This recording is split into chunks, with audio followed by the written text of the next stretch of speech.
Te saludo con mucho gusto, Manuel. ¿Cómo te va? Muy buenas tardes, muy buenas noches. Hola, querido Vicente, muy buenas noches. Aquí ya en Tabasco, siendo las 7:40 de la noche, saludándote desde la Parla de la Chontalpa, Comalcalco, con un fuerte abrazo a ti y a todo el miembro de Sin Censo. Muy bien, creo que ya llegó Sósimo Camacho, a quien también saludo con mucho gusto. Lo respetamos, lo admiramos, el trabajo incansable que realizan desde la revista Contralínea. Sósimo, ¿cómo estás? Te saludo con mucho gusto. ¿Cómo estás, Vicente? Qué gusto saludarte. Mucho gusto también estar, bueno, pues con los dos. Es un gusto estar con ustedes, siempre muy atentos a tus invitaciones. Por aquí andamos.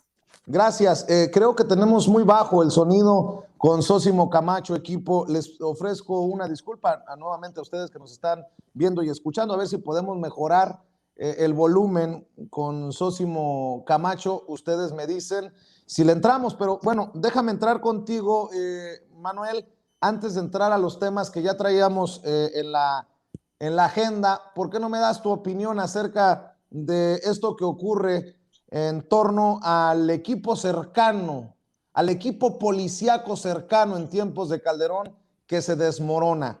Iván Reyes Arzate se declara culpable de conspirar para el tráfico de cocaína y se empieza a cerrar el círculo y se empiezan a ahogar personajes como García Luna y en un descuido hasta el propio Felipe Calderón, Manuel.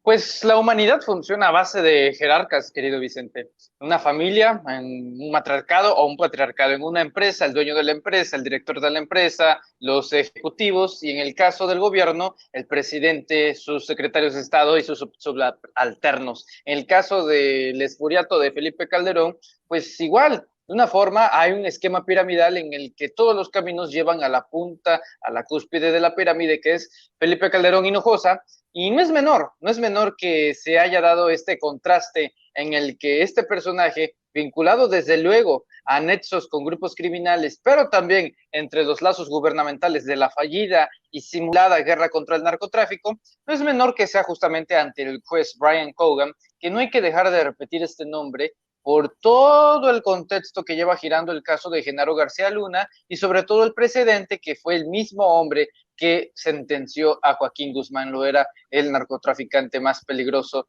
de la historia de este país y uno de los hombres más buscados en su momento del planeta.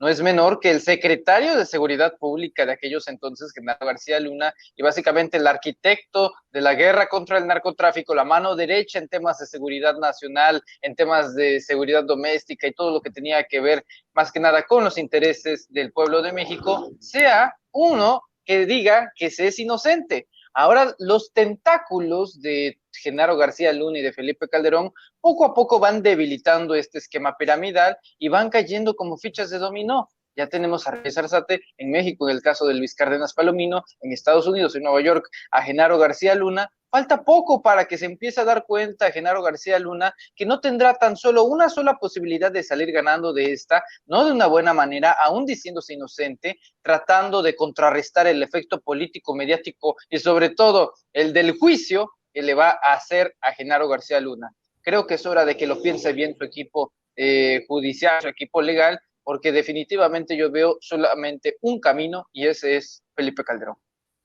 Así es, Sósimo, sobre este caso, pues resulta que Iván Reyes Arzate era uno de los personajes que colaboraban de forma más cercana con la DEA, con los agentes de la DEA en México, y bueno, pues ahora resulta que dice que es culpable de haber conspirado para traficar cocaína, de acuerdo a lo que estoy leyendo en estos documentos, y bueno, pues empieza a rodar esta pelota, esta bola de nieve, que no sabemos si se va a llevar de corbata a Felipe Calderón, pero pues muchos creemos que es casi imposible que el expresidente de México no se haya dado cuenta que García Luna estaba metido en estos trotes, que Luis Cárdenas Palomino estaba metido en estos trotes, que Pequeño García estaba metido en estos queveres y que, como ya lo ha confesado, Reyes Arzate también lo estaba como comandante de la Policía Federal.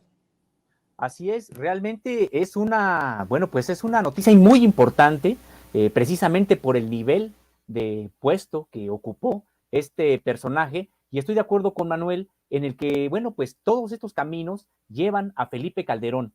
De suyo tener ya a García Luna, por ejemplo, ahora todavía más amarrado, más sólido el caso en contra de él con esta declaración de Arzate, bueno, pues es muy importante, pero esperemos que no se quede ahí, porque hay veces que también hay, bueno, pues lazos de complicidad de los dos lados de la frontera, y bueno, pues ojalá que sí se llegue hasta las últimas consecuencias, porque mira, Vicente, y creo que el auditorio también lo sabe, se estuvieron documentando desde que Felipe Calderón estaba en la presidencia de la República, se estuvo documentando una serie de evidencias de que nunca se combatió el narcotráfico, que la violencia que en efecto existía, la violencia entre cárteles y que también entraron las corporaciones policíacas, pues en realidad era una violencia más de tipo social, que desmovilizó precisamente la protesta, que desmovilizó las demandas políticas o buscó desmovilizar las demandas políticas, pero que, y todo con el manto del narcotráfico, de la inseguridad,